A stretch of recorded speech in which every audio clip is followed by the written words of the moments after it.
Halo teman-teman, kembali dengan channel ini, itu channel saya Daniela, dan pada video kali ini kita akan membahas salah satu pertanyaan dari teman kita. Ini merupakan salah satu pertanyaan mengenai kimia ya, materinya kesetimbangan kimia. Jadi di sini kita ada dua soal, kita akan bahas satu-satu soalnya. Yang pertama, pada reaksi kesetimbangan ini, kalian bisa lihat ya, ini merupakan reaksi kesetimbangan bismut klorida jika direaksikan dengan air, dia akan menghasilkan sebuah endapan yang namanya bismut oksi klorida ditambah dengan asam klorida. Jadi ini hasil reaksinya BiOCl ditambah dengan HCl, dan ditanya ke arah mana kesetimbangan bergeser jika pada suhu tetap. Di sini ada 5 keadaan dan kita disuruh mencari setiap keadaan ini dia kesetimbangannya itu bergeser ke arah mana. Dan kalau kalian sudah belajar tentang kesetimbangan kimia, untuk mencari pergeseran kesetimbangan itu kita menggunakan yang namanya asas Le Chatelier. Jadi asas Le Chatelier ini merupakan asas di mana bunyinya seperti ini ya kira-kira ya. Jadi bila terhadap suatu kesetimbangan itu dia dilakukan suatu tindakan atau suatu aksi, maka sistem itu akan mengadakan reaksi yang cenderung mengurangi perubahan dari reaksi tersebut. Jadi mengurangi perubahan dari reaksi tersebut kayak gitu. Jadi anggaplah misalkan sama seperti kayak dia aksi itu dia negatif dari reaksinya. Jadi apabila dia diberikan suatu aksi, maka sistem itu akan mengadakan suatu perubahan yang akan mengurangi pengaruh dari aksi yang sudah diberikan itu. Dan ini kita akan menggunakan asas ini ya. Dan untuk yang poin A, itu merupakan kesetimbangan yang bergeser yang disebabkan karena perubahan konsentrasi. Kalian bisa lihat di sini untuk A sampai E ini semua ini kesetimbangan yang bergesernya itu disebabkan karena pengaruh konsentrasi. Dan cuman ini setiap zatnya beda-beda ya. Untuk yang A, kalau kita lihat di sini, kita disuruh tanya ke arah mana kesetimbangan bergeser apabila bismut kloridanya ditambah. Seperti yang kalian lihat di sini, kalau bismut kloridanya ditambah, maka reaksinya akan bergeser ke arah kanan. Kenapa begitu? Karena kalau kita lihat di sini, bismut klorida itu kan merupakan suatu reaktan ya di sini ya. Ini merupakan suatu reaktan. Apabila reaktan ditambahkan, maka untuk mengurangi pengaruh penambahan reaktan itu, maka dia akan bergeser kesetimbangannya ke arah kanan, ke arah hasil reaksinya. Begitu. Jadi untuk yang A jawabannya itu adalah kesetimbangan bergeser ke arah kanan.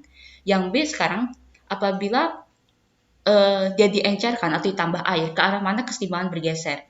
Nah ini cukup unik ya, kalau kita lihat di sini saya akan tuliskan kembali reaksinya ya.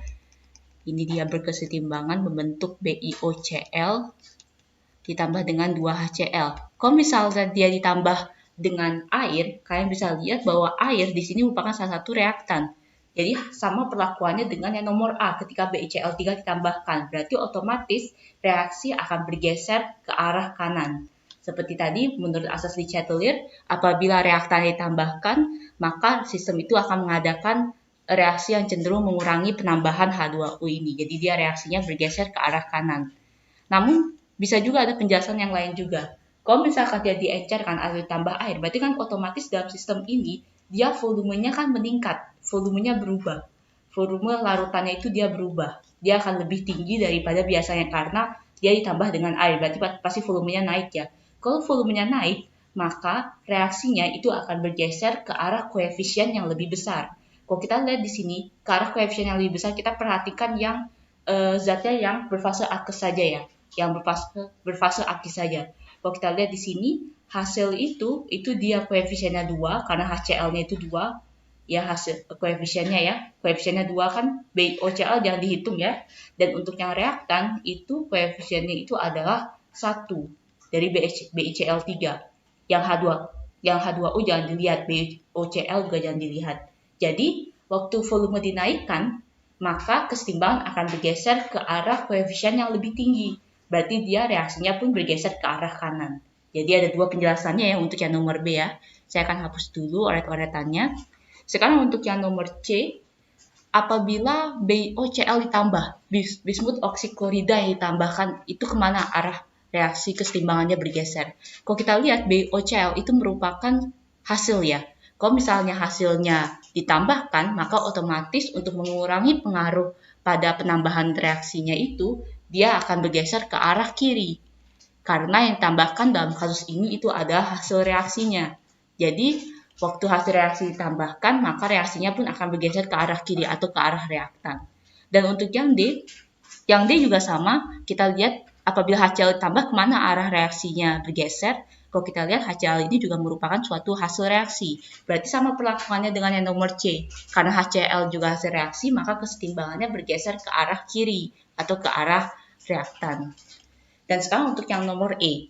Dalam sistem ditambah larutan natrium hidroksida, kemana arah kesetimbangannya bergeser. Kalau kita lihat di sini pada reaksi tidak ada NaOH ya, tidak ada natrium hidroksida ya. Tapi kalian lihat, perhatikan baik-baik bahwa sebuah basa dia akan bereaksi dengan asam untuk membentuk garam dan air. Kalau kita lihat di sini asamnya itu ada HCl, seperti yang biasa kita ketahui bahwa yang namanya natrium hidroksida dia bereaksi dengan asam klorida dan dia akan membentuk natrium klorida ditambah dengan air. Dan kalau kita lihat pada kasus seperti ini, berarti waktu dia tambah dengan larutan NaOH, berarti HCl-nya akan sedikit karena dia membentuk NaCl bersama dengan NaOH. Karena HCl-nya sedikit, maka reaksinya akan bergeser ke arah kanan atau ke arah hasil reaksi. Seperti itu. Hal ini juga sama kita bisa lihat di sudut pandang lain ya. Kalau kita lihat di sini, dia akan menghasilkan natrium klorida dengan air. Air kan berarti nambah dia. Kalau dia menambah airnya, maka otomatis halnya sama seperti yang nomor B. Kepada nomor B, dia ditambah air berarti reaksinya pun bergeser ke arah kanan, yaitu ke arah hasil reaksi. Baik, ini untuk yang penjelasan yang nomor 1. Selanjutnya kita akan bahas untuk yang nomor 2.